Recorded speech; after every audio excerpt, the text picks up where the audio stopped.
Right, hi viewers, this is another Care Collab video that Nina's organised. There's quite a few of us doing it, I think. But I haven't got all the names with me, that's all indoors. I just needed to get some organisation going out here so that I could do it and get it done quickly, because I've had to turn the frogger off and the fan so that you can hear me. The one true thing to note with these little beauties, to understand them, is you have to understand their natural habitat. They're endemic in the Caribbean basin, and lots of them are confined to a single island. And most of them are found in intermediate to warm temperatures as well. Twig epiphytes, exposed to bright light and air movement. Humidity is really, really high, and heavy dews and rain showers actually occur daily. So air movement has to be constant in a greenhouse, and plants never remain wet for long. The hybrids that are offered these days, there's an astonishing amount of colours and patterns, small in size and very adaptable to a wide range of conditions. And the one thing I think you all know is you don't cut the flower spike off, because it can branch. Until the flower spike actually dies, don't do anything with it. A really good light to keep them in would be somewhere between the light of Cattleyas and Phalaenopsis. So diffuse light, very bright, but not full sun. If you have them in full sun, you'll soon know about it, because you'll completely change the colour of the leaves to a dark purple. So it'll tell you quite quickly. Intermediate temperatures is good, and a relative humidity of between 50 to 70%. The temperatures, well, do you know they can go 12C they can go down to. I've got some growing in the warm house and some growing intermediate. I've got two species left now, because the species are too untidy, take up too much room. Watering is the most crucial aspect of the success with these little beauties. Have to dry fast, and drying outdoors will be faster than inside. Damp, cloudy days obviously stop it from drying, but bright, breezy days makes it happen faster. Mounted plants can be misted daily because drying is rapid. So pots, I don't grow in pots anymore, although I've got a couple of rescue ones, which I'll show you what they're growing on in a minute, but not yet. They're there. I'll put them with the others. They do like a bit of fertiliser, a balanced fertiliser, every second or third watering. Don't need to be watered all the time. Accumulation of salts can damage roots, and I grow some of these bare rooted, so you certainly wouldn't want to be putting too much fertiliser on them. They are best mounted, there's no two ways about it, on anything you can find. Twig, cork, bark, small wood or tree fern plaques all work well. Moss or coconut fibre can be placed around the roots to help hold moisture, but it must dry. I mist mine every day at the moment. Not the ones that got a bit of moss around the bottom, I have to say, but some I mounted on the terracotta slabs last year and bare rooted, and they've taken to the slabs, and I tend to, in this weather, spray them most days. But if in doubt, if you're in any doubt and you're not sure, don't water them at all, because it won't hurt them.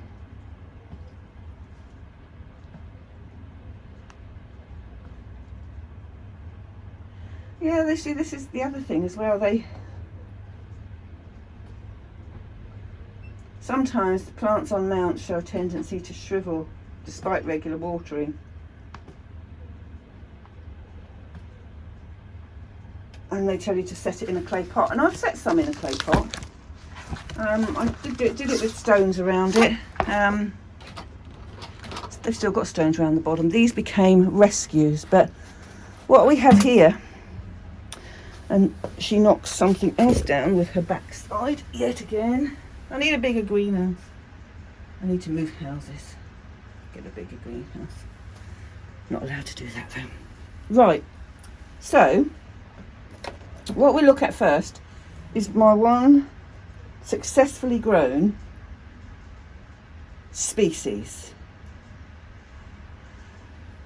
I got rid of the others because they just annoyed me. But this one, I found this piece of old, looks like compressed twigs. And I put an orchid nursery that's closed now. This is Tolumnia scandens from the Dominican Republic. And all I've done, I attached the fans on a length along here originally.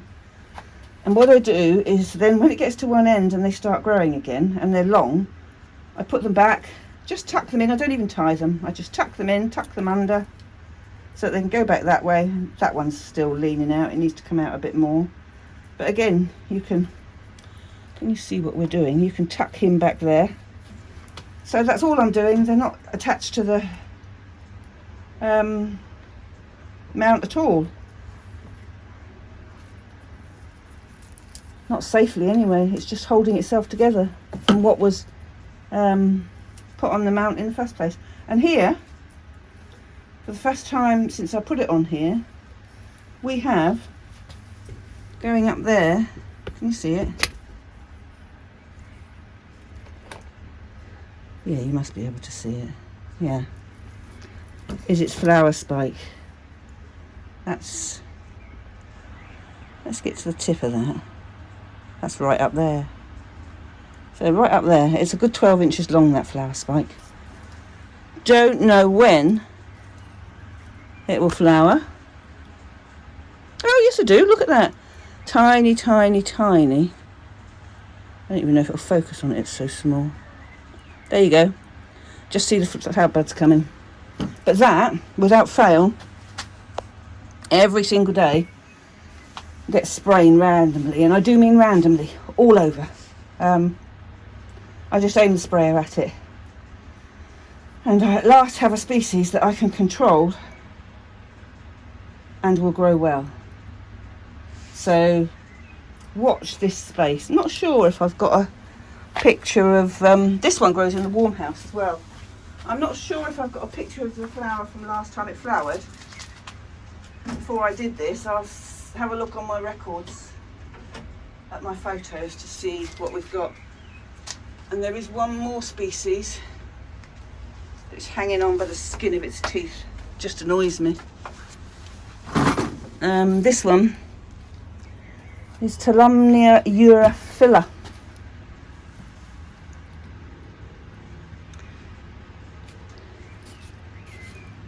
Still attached to that, not growing much, but still there and still going.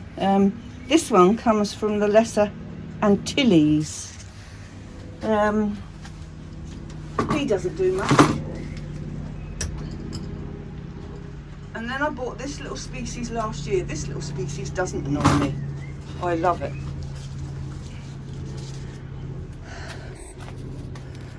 Triquetrum. Still happy, still on its cork. He gets sprayed every day as well.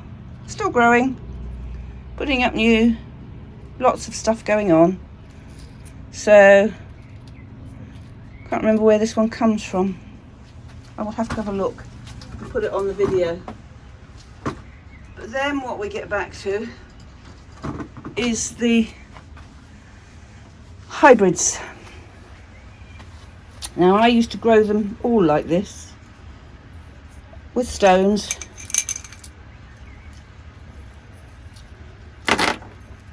And you can see in there, they're still not attached to anything. But the roots, it's got new roots growing and it's got a new growth. So what I'm waiting for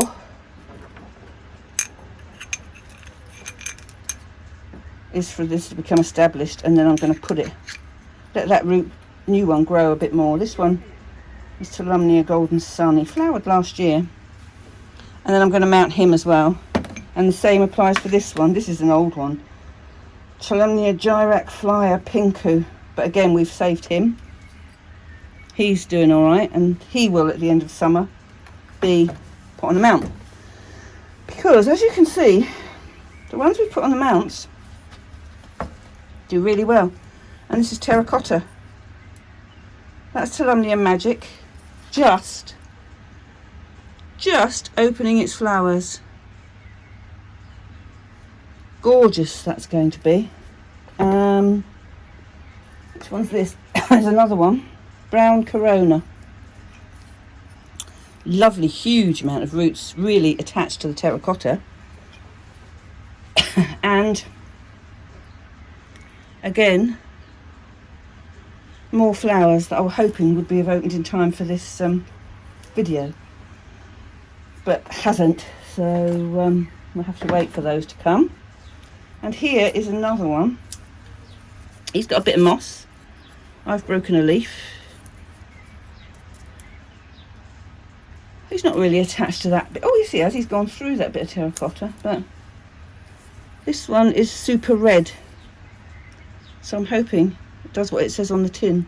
And the lovely red flowers. But they're not ready to open yet. But the best one of them all, and the one that's open and grown the most, is this guy.